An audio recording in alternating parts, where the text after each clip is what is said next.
Douglas Allen Bickford. It is the 29th of June 2022 at about 8 a.m. here Pacific Standard Time in Klamath Falls, Oregon, which is my hometown. Broadcasting live from my 105-year-old house here. Teaching you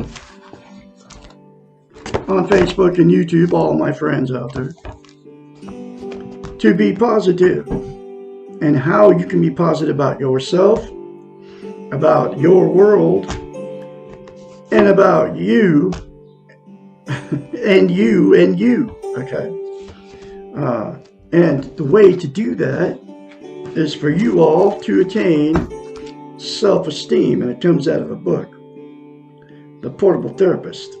But what self-esteem is, it's how you feel about yourself inside. It's also known as self-love, self-confidence, self-worth. Here's how you can think about what self-esteem even is. Most people don't even know what the two words even mean because nobody's teaching it and nobody's ever taught you it, okay? So what it is and what it means is we've all been in romantic relationships. You know how you have that good feeling when you first meet these people and they can do no wrong and you're bragging to all your friends and family and you guys are soulmates, okay? You're going to die together. You're never going to separate. You're vowing all this stuff to each other and tell all your family friends the same thing, right? Well, that's what self-esteem is towards yourself, that same good feeling. Dr. Susanna McMahon, 73, lives in Madrid, Texas with her husband, has a degree, doctorate in psychology, makes her a psychiatrist, also has a master's in philosophy. Has had thousands of clients as a therapist, a psychiatrist, a counselor for many years of her life. Wrote this book called The Portable Therapist in the 90s. It was published in 1992. Every chapter, they're not chapters, I call them lessons, they're in question form.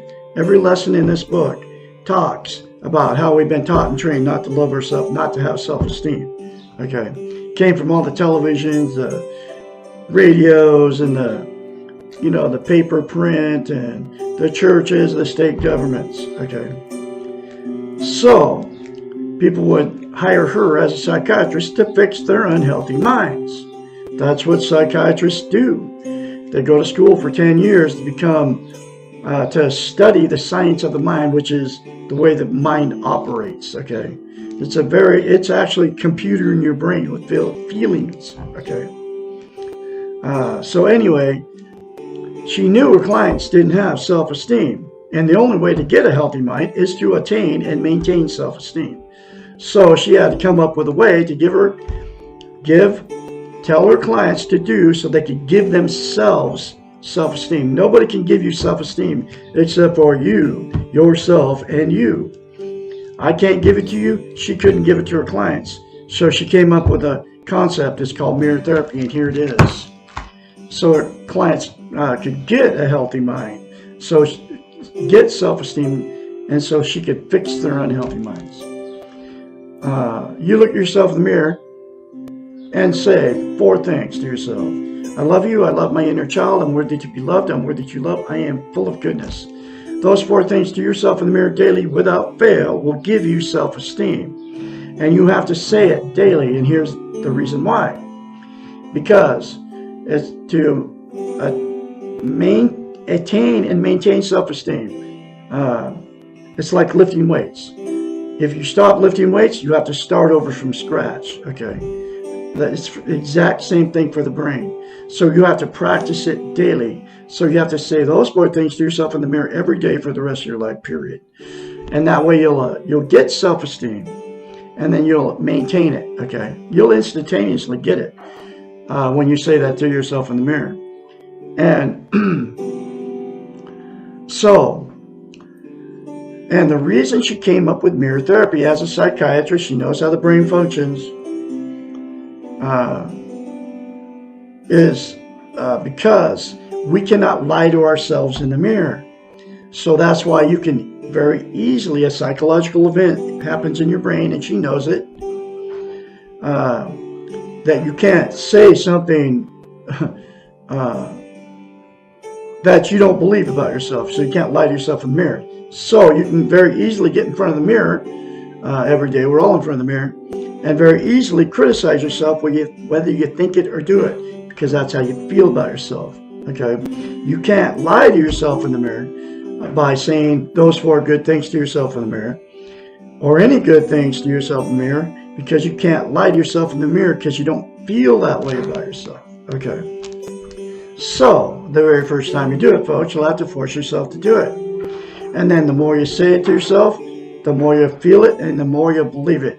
And the very first time, folks, it'll seem very strange and awkward. It's just like me telling you to do it. Seems very weird, right? But it works. It worked on me. It can work on you too if you do it and you keep doing it. Here's the reason that attaining and maintaining self-esteem is so important. You cannot be content without it. And what content means is you feel good about how, where, and what you are. It's also known as internal peace. There are 11 things that you are using out there to try to be content. They are Facebook, drugs, alcohol, sex, television, gambling, food, religion, another person, material possessions, or money.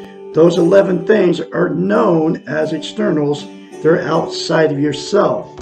Okay? They will make you feel content temporarily, but it's never permanent. Y'all know what I'm talking about. The alcohol buzz goes away. The caffeine buzz goes away. So does the drug high. Okay? So you have to do more of drugs and alcohol just to keep that good feeling going, right? And then all the other 9 things are exactly the same thing, okay? Including the like on Facebook. You get a adrenaline rush, serotonin rush when somebody likes your post. So you have to make new posts and get the same feel good. Okay? It's always temporary, and all know what I'm talking about. The absolute only thing that will give you permanent contentness is to say the 4 things to yourself in the mirror daily without fail the rest of your life. I love Douglas Allen Bickford. I love my inner child. I'm worthy to be loved. I'm worthy to love. I'm full of goodness.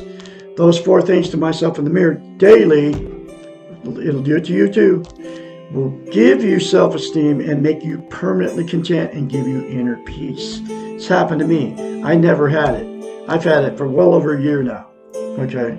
Because I continue to practice those 4 things to myself in the mirror daily. And the other reason it's so vital that you get self-esteem is you can't love without it. You can't be loved. So what happens in romantic relationships? You'll attract somebody just like you, somebody without it. Okay? And then after that good feeling goes away and you move in and all the stuff starts happening in the relationship, right?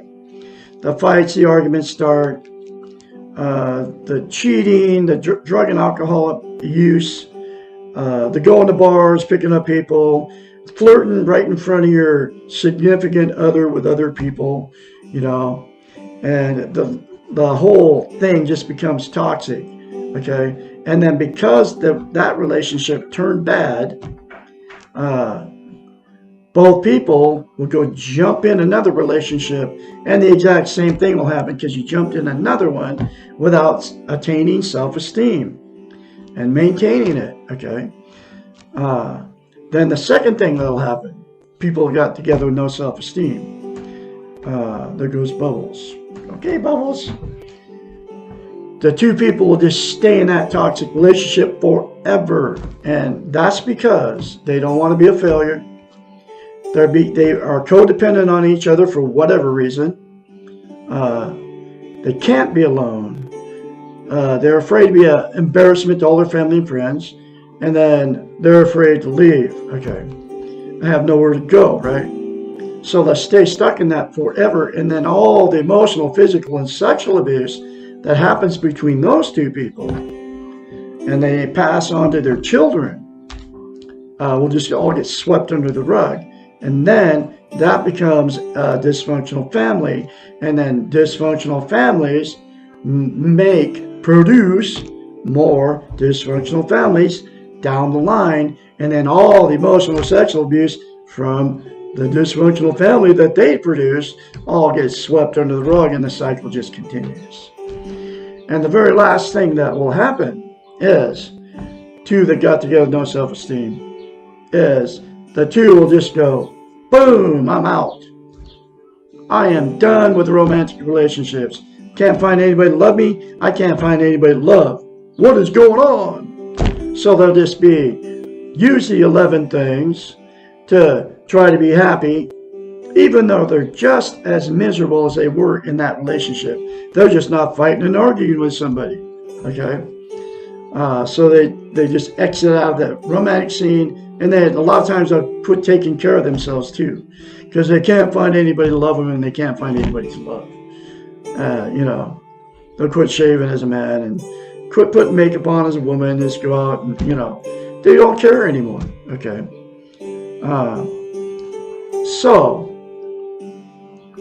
I have the solution, the cure for all those scenarios. The people that are in toxic relationships, the people that are all alone, miserable out there, don't even know why you're miserable.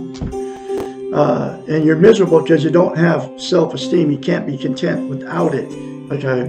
So the cure is the 4 things to yourself in the mirror daily, all parties, and then get the book, and everybody go through the book together if you're in a toxic relationship. And if the person that you're with doesn't want to change and wants to continue just to live in that thing, and you want to change, then it'll give you the power to get out. Okay, give you the self-confidence you need to walk away from that toxic relationship. Okay, so I am teaching one lesson from the book at a time, and here's that next lesson. I have been for over a year. And it's the absolute only reason I'm on live Facebook and I am on YouTube doing this. I am doing it for no other reason but to help you learn how to be positive by attaining and maintaining self-esteem. Now here's that next lesson. Lesson 43. Why am I so angry? Anger is one of the most basic and also most important emotions. It is necessary for survival as the feeling often generates the necessary strength to do the things to protect ourselves that we normally could not do. Anger is also necessary in the infant's development of a sense of self as distinct from others. Everyone has anger. Why then is this important emotion so difficult for people to deal with? Why does anger produce so much denial of the feeling and so much fear? The answer is, once again, this is what you're talking about, that training we've been taught and trained, right? Goes back to our training. Brainwashing, right? We have been taught since we were little that being angry is bad and that other people do not like us when we're angry. We learn that most of our anger is unjustified, as if feelings need justification, and that we have no right to be angry and we must consider the other person's feelings before we consider ourselves. We have learned as children to deny our feelings of anger and to repress them so that we will not be labeled as bad. If we cannot deny or repress the anger and we let it out, then we feel guilty and have to make justifications for our feelings. We have learned, usually before the age of 5, that anger produces a vicious trap. If you express it, we are bad. If we repress it, it grows into a rage, and we are bad. And if we deny it, we learn not to trust that our own feelings, and that feels bad. What is the solution to this anger trap? Question mark. Give yourself permission to feel angry. You cannot control your feelings of anger. You do not always know when and why and how you will feel angry. Sometimes you feel angry without knowing why. And sometimes when you expect to feel angry, you do not. Anger lives inside of you along with your other feelings. Accept that you feel angry, but do not confuse the feeling of anger with the expression of anger. You cannot control the feeling of anger, but you can control what you choose to do when you are angry. Our training has taught us to confuse the feeling of anger with the anger behaviors that we exhibit. Most of us are afraid of what we do when we are angry. We have repressed and denied our anger until it explodes and we are in a rage. We then act in a destructive manner to others and to ourselves. Accepting the angry feeling as it occurs means that we do not accumulate the feelings until they become rage. Often, accepting our anger as it occurs is enough. Remember, we do not always have to act on our feelings and our thoughts. We can choose what we will do, and we have a wide variety of choices.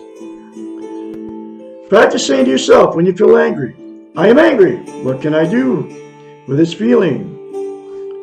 What can I do about this? How can I feel okay with my anger?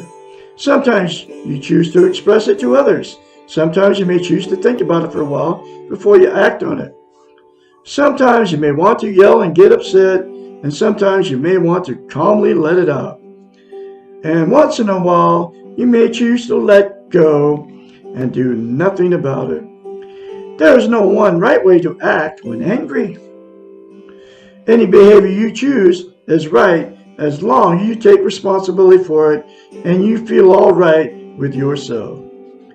If you cannot get past your anger and let it go, ask for help. Most of the time, recognizing that you are angry at the moment you feel it and accepting your feeling without judgment is enough for the feeling to abate. Just as you cannot control your feelings cannot control you unless you choose to let them. Wow, there's another very powerful lesson for you folks. I'm going to have another one for you tomorrow, which is lesson 44. Why do I feel that I'm out of control? I can be your mentor when you start going through this change. When you start saying those 4 things to yourself in the mirror daily without fail. I have confidence that you're going to do it. Call me anytime, day or night, 458-232-5238. I can encourage you along the way in your new way of living with self-esteem. You all have a great day out there on this Wednesday. I'll be talking to you tomorrow.